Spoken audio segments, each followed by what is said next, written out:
మీ పార్టీలు కాపాడుకోవాలన్నా, మీ పార్టీలు నిలబెట్టుకోవాలన్నా గాని, మీ పగ్గాలు మొత్తం మా చేతిలో పెట్టండి అని అంటుండు క్లియర్‌గా.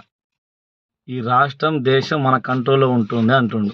రెడ్డిలకు అంత క్లియర్ కట్‌గా ఎక్స్‌ప్లెయిన్ చేస్తుండు. మా రెడ్డి సోదరులకు నేను చేసే విజ్ఞప్తి, నేను చేసే సూచన ఒకటే.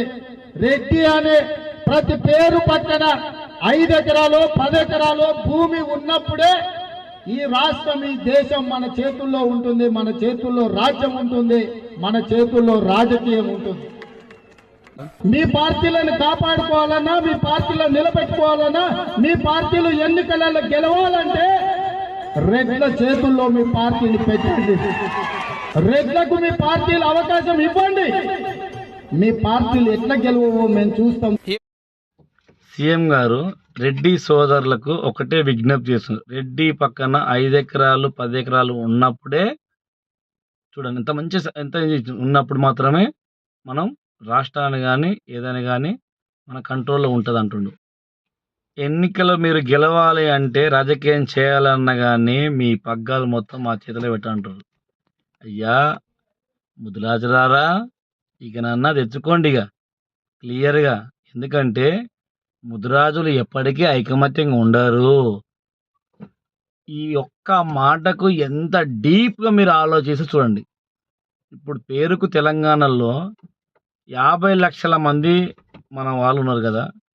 2011 సర్వే ప్రకారంగా మనకు సర్వే చేసారు, కాంగ్రెస్ ప్రభుత్వం చేసింది. ఓకే, మంచి క్లియర్ చేసింది. ఎంతవరకు క్లియర్ చెప్పింది అది మీరు చూడరు.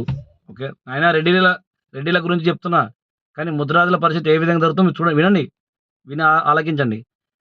కేసీఆర్ గారు కూడా సర్వే చేసిండు. ఏం సర్వే చేసిండు? కుటుంబ సర్వే చేసిండు. చేసి ఎంత నీట్గా చెప్పిండు చూడండి ఒకసారి. మరి రేవంత్ రెడ్డి కూడా కులగణన చేసిండు. ఏ గణన చేసిండు? కులగణన చేసిండు. ఆ సార్ అది చేసిండు, ఈ అన్న ఇది చేసిండు.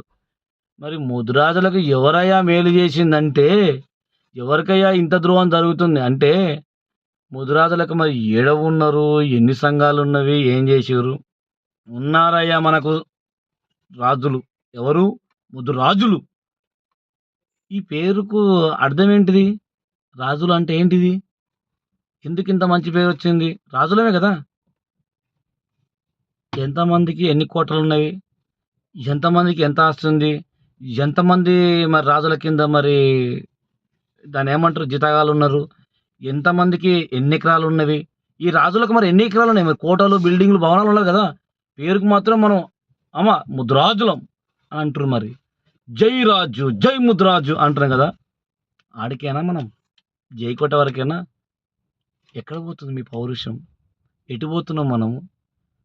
ఒకరు బీసీఏ అని అంటారు, మరొకరు మతశాఖ అంటారు, మరొకరు మేమెంతో మా వాట అంటారు, మరొకరు మాకు నామినేట్ పదవులు వాళ్ళు మరొకరు అంటారు, మరొకరు చెల్ ఎఫ్ అని ఒకరు అంటారు, మరొకరు ఈ సంఘం అని ఒకరు అంటారు, మరొకరు కృష్ణారామ స్టెచ్యూలు పెడితేనే మనం బతుకుతాం అంటారు, మరొకరు ఇది అంటారు.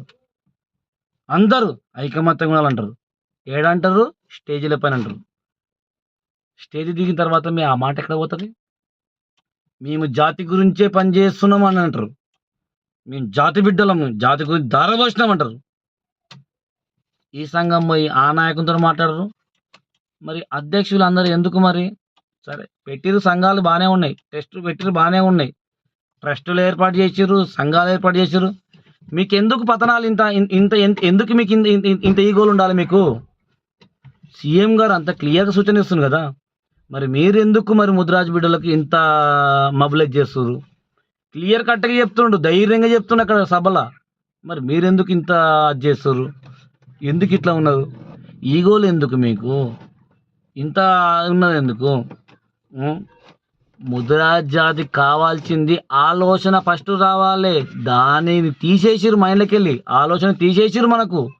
అందు గురించే అన్నలారా, మిత్రులారా, అన్యాయ ఎంత మంచి చదివినా కానీ డిగ్రీలు పెట్టుకుంటారు, ఎల్ఎల్బీలు చేసుకుంటారు, పట్టాలు పెట్టుకుంటారు, మంచి జాతికి ఏం కావాలి ఫస్ట్ అయ్యా? ఆలోచన శక్తి ఉండాలయ్యా. మనకి ఏం కావాలి? ఫస్ట్ ఆలోచన శక్తి ఉండాలి, ముందు చూపు ఉండాలి. వెనక చూపు కాదు ఉండాల్సింది, ముందు చూపు. అంటే బతుకు తెరు గురించి ముందు చూపు ఉండాలి. వెనక చూపు ఏముండాలి? ఎవడు మనకు వెన్నుపోటు ఓడుతుందని చెప్పేసి వెనక చూపు ఉండాలి, ముందు చూపు ఉండాలి. జాతికి ఏ విధంగా మేలు జరగాలి, జాతికి ఏ విధంగా అన్యాయం చేస్తుందని చెప్పేసి వెనక చూపు ఉండాలి.